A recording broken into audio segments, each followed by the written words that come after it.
ko na nandito sa industriya, tapos yung mga bata, sabi ko, you cannot be entitled because I'm a senpai. Basta po, yung lyrics ko parang ano, they call me senpai, let's do a kanpai, medyo kawaii, sige kumawai. To all of the entitled, go praise on all your idols, been here for all these years. Let me make just one thing clear. Papunta ka pa lang, pabalik na ako. Gumawa ng kanta, kailangan bago. It's not... Ganun po siya. Excited ako. Kasi nirecord ko. Kasi nulat ko yung song ngayon ng isang gabi. Kami ng mga kabanda ko, nagiinuman na kami sa bahay. We usually do that, boy. We hang out in the house.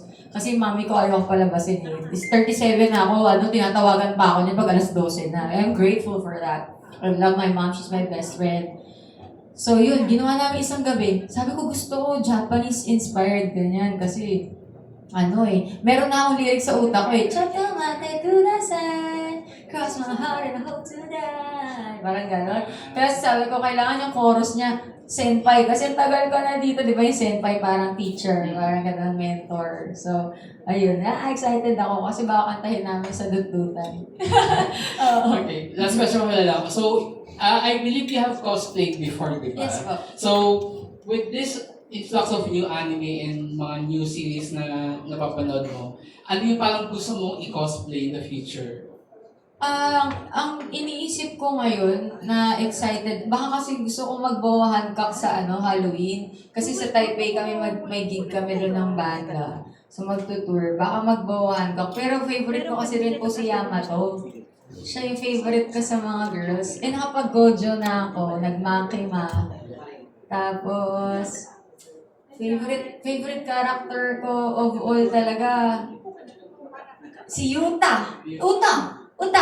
Si Uta po, yung anak ni Shanks. Siya yung favorite ko sa One Piece kasi yung powers niya, music. So she wants to change pero yun nga lang, ayaw niya gusto niya ng New Genesis. Gusto niya ng New World. Hala, sorry po, hindi nakarelate. Tayo ng dalawa lang. Mamaya mag-usap tayo. Pero favorite ko siya, pinanood ko rin po yung concert noon ni Ado sa Hong Kong. Lagi ako nanonood mag-isa. Pinanood ko siya si Ado sa Hong Kong. Siya yung kumanta nun eh. Tapos, bukas manonood ako si Lisa. Saka sa Kimetsu no Yaiba. Tayong dalawa lang talaga na. Hindi na nila alam nagsabi tayong dalawang mental Kaya nga po mentality ko talaga 13 years old eh. Oo. So bukas kaya nagpaalam na ako na manonood ako. Hong Kong po siya bukas eh. Idol ko yun eh. Hindi siya nagpapakita. Si Ado hindi nagpapakita. Si Lisa yung... Si Lisa po yung sa Kimetsu no